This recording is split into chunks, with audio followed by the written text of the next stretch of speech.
Bonsoir, merci de m'avoir proposé ce sujet à traiter.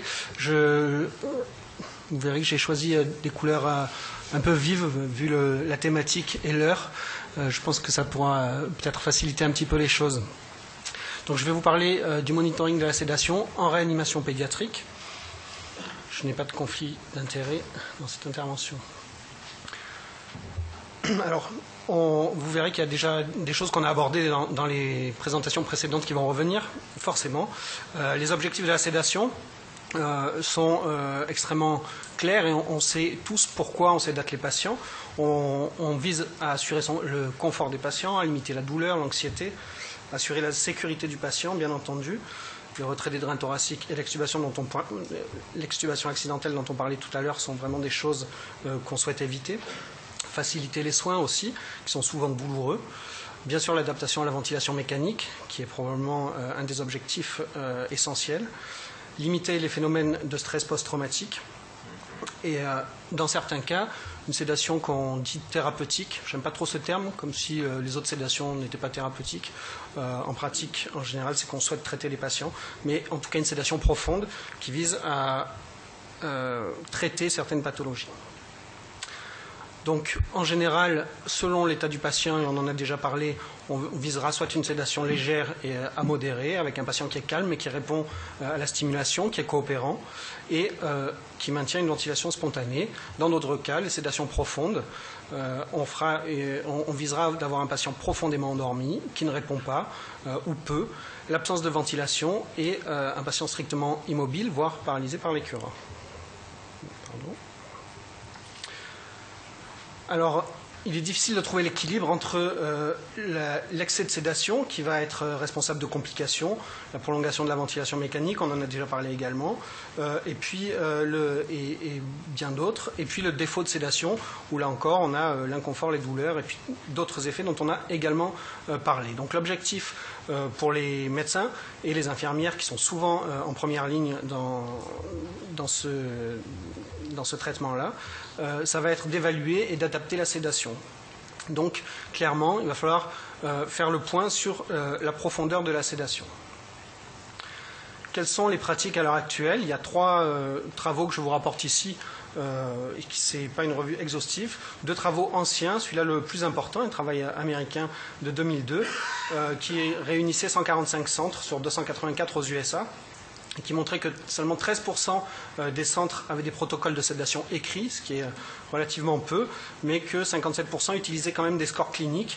Et on voit que 47% d'entre eux utilisaient le Glasgow Coma Scale, donc un score qui n'est pas complètement dédié au monitorage de la profondeur de la sédation, et seuls 20% utilisaient l'échelle confort, assez peu développée encore à cette époque-là. Certains utilisaient l'EEG. Il y avait quand même 20% des centres qui ne monitoraient pas la sédation et 15% qui ne monitoraient pas la curarisation.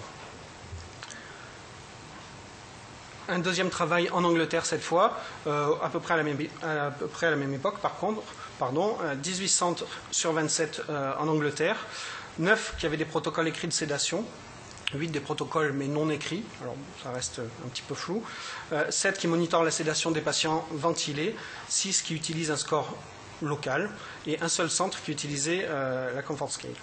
Donc il y avait quand même 16% avec un écart type 0 à 60% des patients qui n'étaient pas curarisés, qui étaient non monitorés et qui étaient curarisés. Donc ça fait quand même des choses qui n'étaient pas très rassurantes. Les choses ont évolué et dans cette étude italienne beaucoup plus récente, on voit que sur les 24 centres étudiés, il y en a 5 qui ne monitorent pas la sédation, 9 qui utilisent l'échelle confort, 6 qui utilisent l'échelle Ramsay et 2 qui utilisent le BIS, dont on parlera un petit peu plus tout à l'heure. Donc, vous voyez qu'il y a d'autres échelles qui sont utilisées que l'échelle confort et en réalité, en pratique, il y a souvent beaucoup d'autres échelles que celles qui sont dédiées à l'évaluation de la sédation qui sont utilisées. Le syndrome de sevrage est monitoré, a été étudié aussi dans cette étude, et le monitorage du syndrome de sevrage se faisait dans un peu plus de la moitié des centres, mais 11 centres ne surveillaient absolument pas le syndrome de sevrage et n'utilisaient pas de score dédié à ça. Donc on voit que finalement, c'est des pratiques qui ne sont pas idéales. Et quand on fait un petit peu le point sur quels scores peuvent être utilisés pour monitorer la sédation dans la littérature, on trouve de tout. Évidemment, l'échelle confort ou confort B maintenant, qui est dédiée à monitorer la sédation et en particulier la seule validée chez l'enfant ventilé.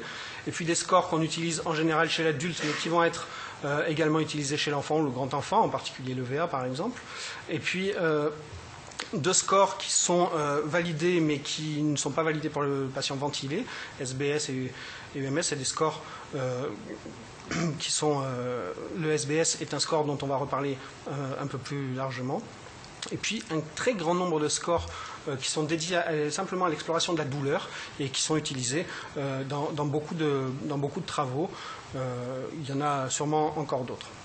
Il faut savoir que l'échelle de Glasgow est très largement utilisée aussi pour monitorer la sédation et même pour évaluer la sédation dans certaines études. Alors, ce n'est pas très étonnant qu'on ait autant de scores et autant de choses différentes. La sédation, c'est quelque chose qui est assez complexe, qui associe des effets de narcose. Donc, on cherche vraiment le sommeil, même si ce n'est pas le sommeil physiologique. Et puis, un effet d'anxiolyse, un effet analgésique. Et évidemment, ces trois effets sont complètement reliés. On peut tout à fait provoquer une anxiolyse et puis sédater, avoir un petit effet de narcose. On peut très bien faire une analgésie profonde et du coup avoir un petit effet anxiolytique ou un petit effet de narcose. Donc c'est des choses qui ne sont absolument pas indépendantes. Et il n'est pas très étonnant qu'on retrouve autant de scores par les utilisateurs. Alors les scores les plus utilisés sont quand même l'échelle confort et confort B et la State Behavioral Score, qui sont les deux échelles qui sont proposées dans les recommandations et en particulier dans les recommandations françaises, SPHAR et SRLF. Donc c'est vraiment ces deux échelles qu'on va développer un petit peu, mais vous les connaissez bien, on ne va pas les développer beaucoup. L'échelle confort qui a évolué puisqu'elle présentait la prise en compte de paramètres physiologiques comme la fréquence cardiaque ou la pression artérielle et qui sont trop liés à la pathologie avec plus que finalement au confort du patient et donc qui ont été retirés de l'échelle confort behavior, donc l'échelle comportementale et avec les systèmes dont on a déjà parlé tout à l'heure avec des scores qu'on va pouvoir obtenir entre 11 et 17 17 à 22 pour certains, pour la sédation vraiment très légère, et puis la sédation profonde qui est dite excès de sédation en dessous de 10. La State Behavioral Score, donc ça c'est une échelle beaucoup plus simple d'utilisation, probablement avec seulement 6 niveaux, qui rappelle un petit peu l'ancienne échelle de Ramsey, qui en comporte maintenant 8, mais qui n'est utilisable que chez l'adulte, et qui est finalement assez facile à utiliser, mais qui nécessite une stimulation, comme la Confort B Scale d'ailleurs, mais qui nécessite donc une stimulation, et en fonction de la réponse à la stimulation, on va pouvoir classer le patient, donc on cherchera à obtenir un niveau entre 0, moins 1, moins 2, en fonction des soins qu'on veut procurer de la pathologie. Alors les scores cliniques, ils sont évidemment intéressants et très utiles en pratique, mais ils comportent des limites. Donc la subjectivité, bien entendu, on ne mesurera pas tous la même chose avec la même échelle. Et pour cause, on ne sait pas exactement ce qu'on mesure. Probablement un niveau de sédation, probablement aussi un niveau d'anxiété, un niveau de douleur, et puis des phénomènes d'agitation, de délire, qui ne sont pas toujours faciles à apprécier. Donc c'est des scores qui sont finalement assez globaux. Il y a les limites de l'utilisation des paramètres physiologiques dont on a parlé tout à l'heure, et puis il y a certains patients chez qui ils peuvent pas être utilisés. Les patients cérébrolésés et qui ont des comas profonds, il va être très difficile de savoir comment on évalue la sédation chez ces patients avec ces scores. Et puis, quand on est dans des niveaux de sédation profonde, il va être difficile de faire la part des choses entre une sédation profonde ou trop profonde.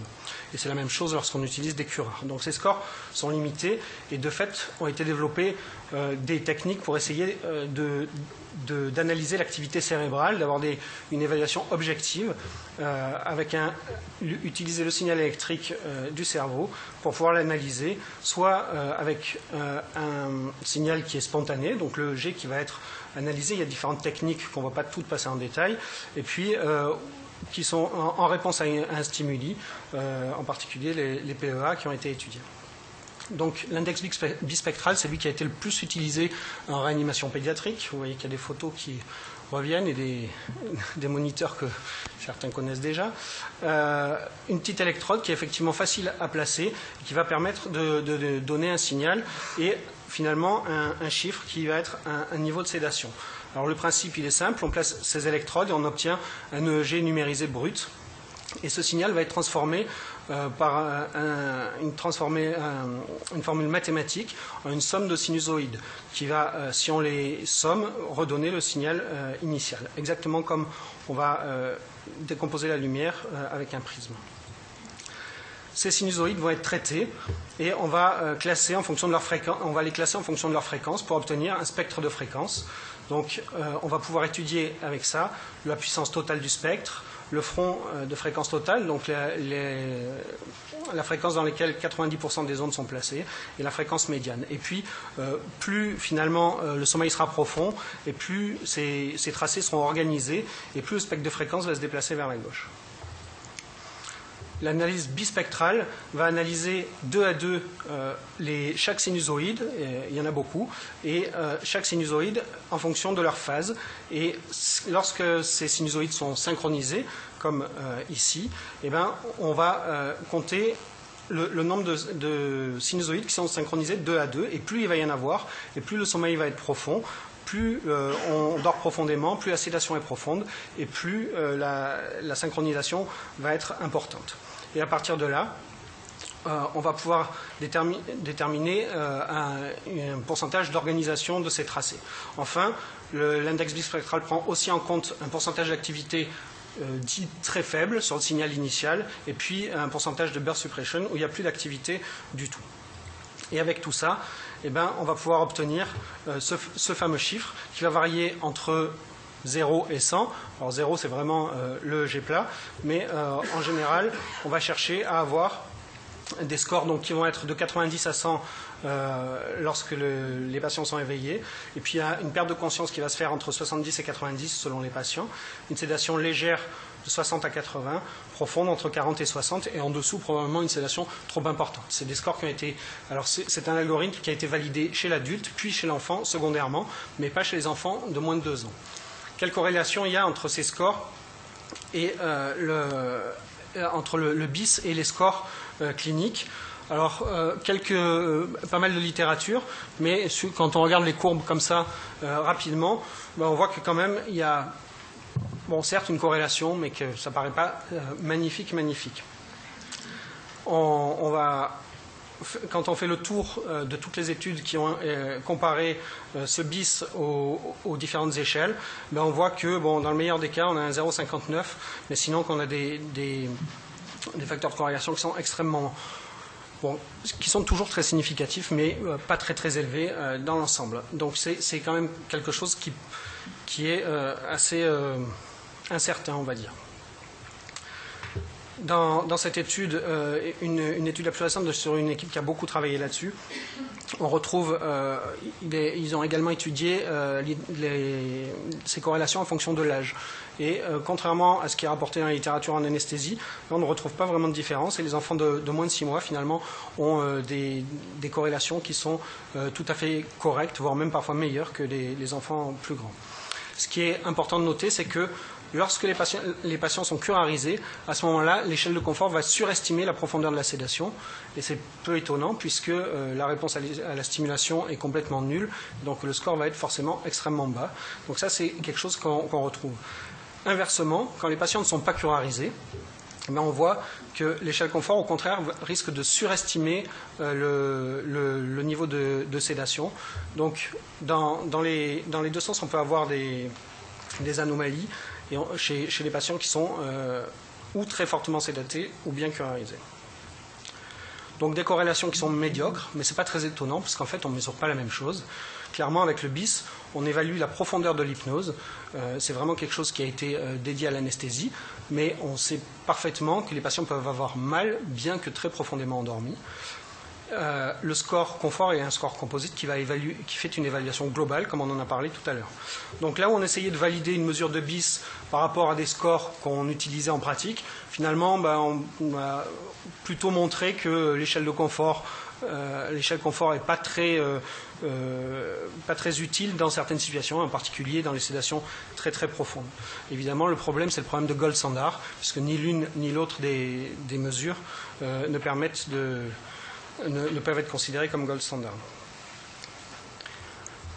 Alors, si je m'approche du micro, voilà, vous avez le BIS qui va remonter.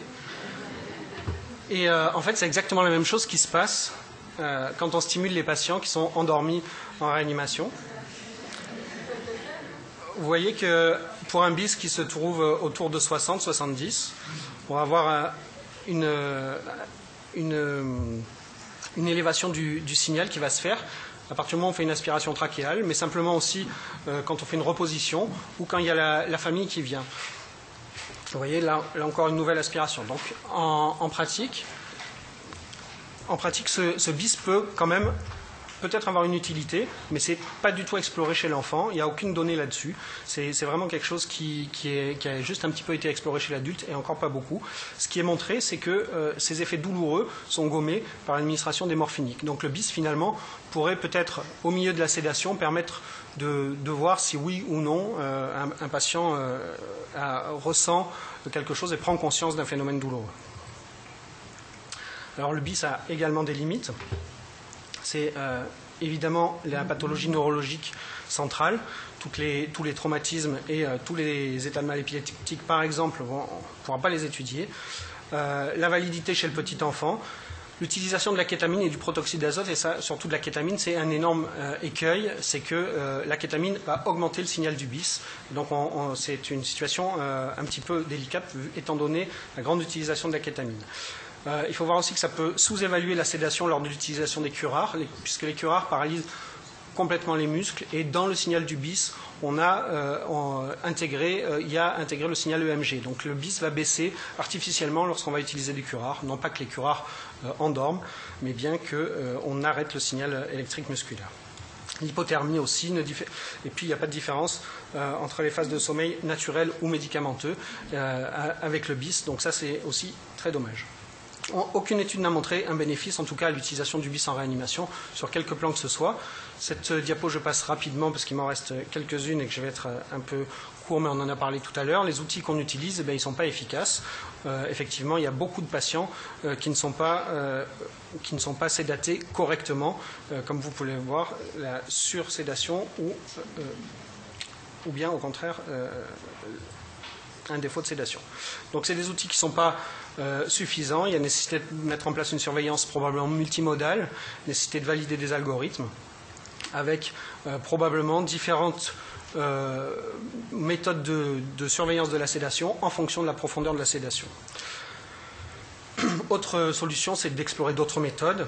Et là, je vais passer également rapidement sur les potentiels évoqués auditifs qui, là, on va placer un casque sur les oreilles et puis il va y avoir une petite stimulation répétée et on va enregistrer ce signal. Et plus l'enfant est sédaté, et plus ce signal va se modifier. Et il y a une analyse automatique qui va permettre également de scorer la profondeur de la sédation de 0 à 100.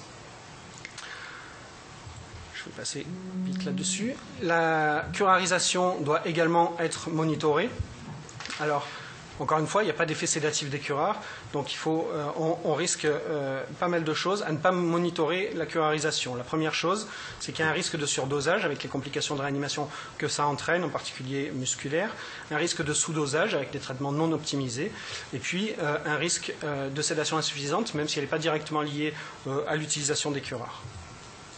Le monitorage de la curarisation le plus classique, c'est le train of 4, donc le train de 4 stimulations, et on va essayer de se trouver dans une réponse musculaire avec 2 réponses au niveau du pouce. On place 2 petites électrodes sur le poignet, au niveau cubital, et puis on va voir le pouce qui va réagir lorsqu'on a deux mouvements du pouce et qu'on a un blocage neuromusculaire qui se trouve à 90-95%, et c'est en général ce qu'on vise.